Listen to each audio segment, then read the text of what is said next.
Welcome to another Telperion tutorial. This time it's Mighty Empires with some house rules mixed in. So I'm going to break this up into a number of different videos just to keep the videos short and make it whatever's applicable for whatever turn you're on or whatever you're trying to remember how to play. So to start with, we're just going to build the nation or build the faction, however you want to look at it. So that's all we'll be covering in this one.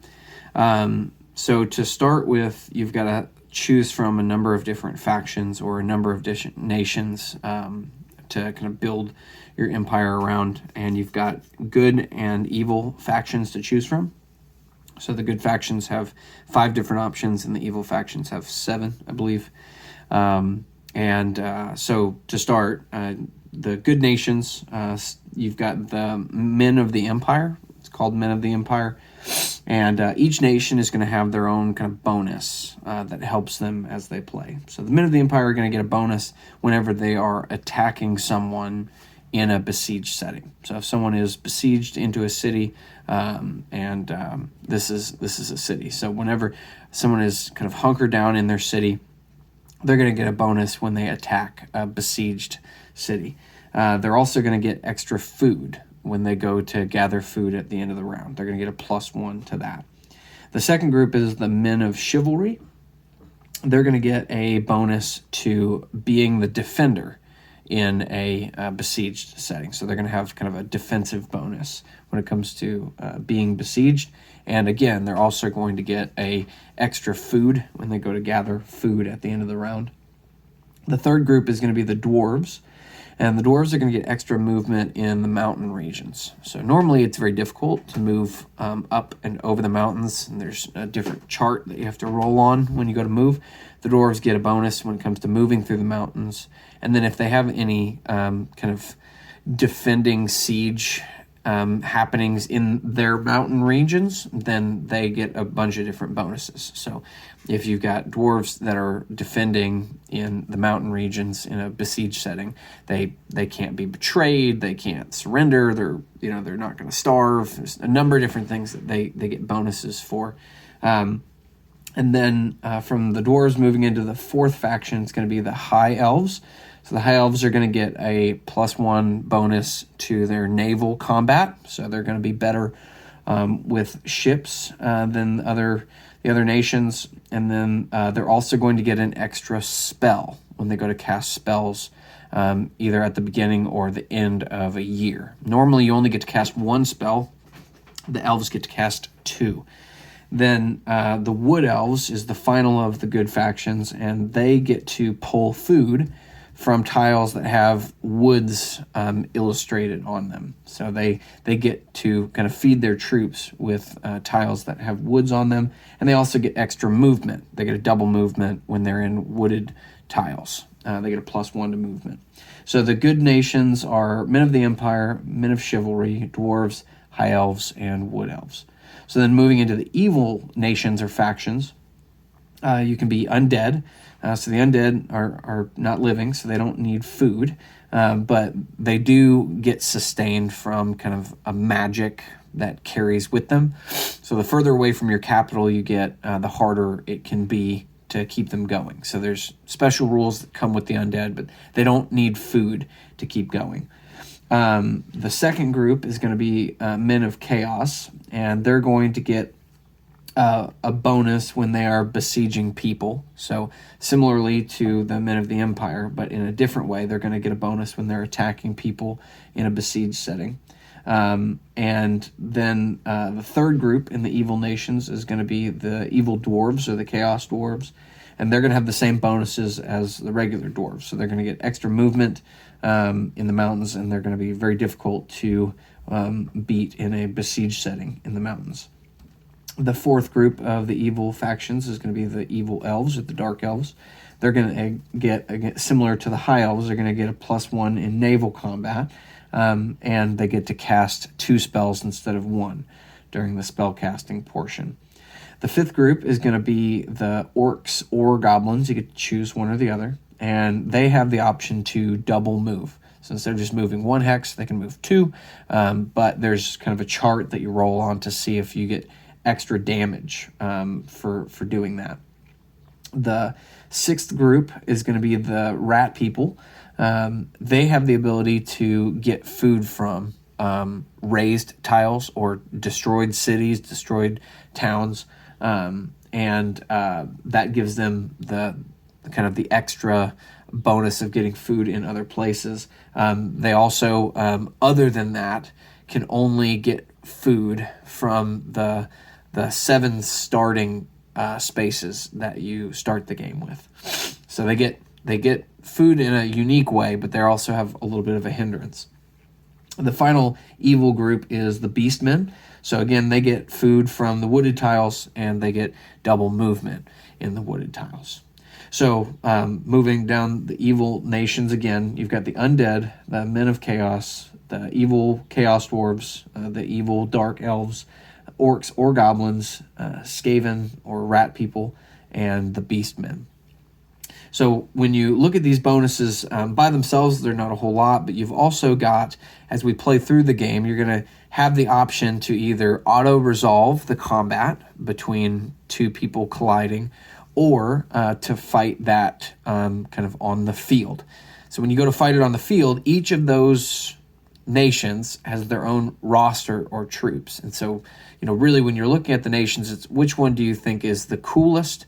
Don't think so much about the bonuses. The bonuses don't play that much of a factor, but which one sounds the coolest? Which one would be the most fun for you to play? And that should be the one that you pick. So once you've picked your nation, they're going to move into kind of naming your nation. So what are you going to call yourself? What's your group going to be called? And then from there, give your nation a king or a ruler or an emperor or whatever you want to call it, and give that person a name. And then you're going to determine a location to start from. So these spaces that have white dots on them are the kind of starting locations. And you're going to pick one of those. And so for the purpose of the video, I'm going to put my starting location there. So once you've picked your starting location, you're going to roll for each of the surrounding spaces around that starting. And so it might have nothing in it. It might have a village. It might have a fortress. You might even be lucky enough to roll a city. So as you roll for each of these different spaces around you, if you manage to roll a city next to a coastal tile, then you're going to see whether or not there are any boats in that coastal city tile. So it's kind of a chance on chance. If you're lucky enough to roll a city on a coastal tile, then you have to be lucky enough to roll that there are boats in that tile. And what boats do, or ships, is they give you the ability to transport troops both and on the ocean spaces, but also up rivers. And so it gives you kind of a bonus. And then if you're playing as the elves, you get extra combat bonus for that. And you'll notice that there's different tiles on the map. So there's what's called lowland tiles, which are just kind of like grassy or the trees. Then you've got river valley, and whenever you're rolling on the river valley, you can roll as a lowland or as the river, and you've got kind of the choice. Then similarly, you've got coastal tiles, and you can roll as a coastal or you can roll as the lowland. And some of them roll as the coastal, roll as the lowland, or in this case, it's also a river. It feeds into the river, so a river basin. So you can choose river, lowland, or coastal to roll on. And anytime you go to move on the map or scout on the map, you're going to roll on a chart based on what territory you're in. So you've got lowland, river, then you've got mountain, and coastal. So coastal, river, lowland, and mountain are the 4 different region tiles. So you're going to roll on those spaces surrounding your capital, give it a name, give it a king, and then after you've got your starting location determined, then you're going to break up your recruitment points. So anywhere from 1,500 to 3,000 points is what you're going to start the game with. And then you're going to take that and break it into what's called banners. So banners are going to be represented with people, and you're going to want to start them in locations that have settlements, just for the purposes of helping you to feed them if you ever decided not to move them.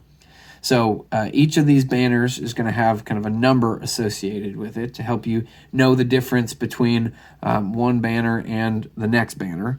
And each of those banners is going to have a number of points associated with it. And those points are going to be, like I said, broken up. So if you started with 3,000 points, then you might say, 1,500, 1,000, 500. So your banners are anywhere from 500 and up. It's as big as your banners can get. The banners can be as large as, let's see here. The minimum number is 500. So you can have the lowest number of people in a banner is 500. So once you've broken them into banners and you've got your nation all sorted out, then you're going to determine whether or not they have any food to start the game. And it's as simple as rolling to see what that army, as far as food, has to work with for the coming year. And every turn, you're going to have to subtract from that food if you're not in a city or a village or a fortress. So again, this is just building your nation. So this is your starting area. And from there, you're going to expand out and build your empire. Remember that the nations are relatively the same, except when you play on fighting on the field, kind of tabletop battle with the person. You can either auto-resolve or fight on the field. So the last thing that I want to mention is when you're determining your banners, when it comes to a banner, you have to make the decision at this point, and when we get into the recruiting phase, which is much later, you have to determine now if any of these banners have a wizard or a magic person in them. And if they do, it's going to subtract 70 points from that army. A wizard can only be in an army of 500 or more. Remember, 500 is the least number banner, and the magic person itself subtracts from that 500 70 points. So if you're ever going to fight on the tabletop battle, the magic user is always going to be 70 points. It's always going to cost that, and you have to determine that now. And the reason that's important is if you ever wanted to cast magic, if you ever wanted to cast a spell, an army that has a magic user in it, at the end of the round, has to be in your capital city or a wizard tower. And again, we'll get to that later, but that banner has to be either in your capital city or in a wizard's tower to cast a spell. And then from there, you can cast magic. But you have to know whether or not any of these you're going to spend the 70 points for a magic user. And I would highly suggest. I would also encourage you to not have an army at 500. I would suggest at least 700 for the minimum.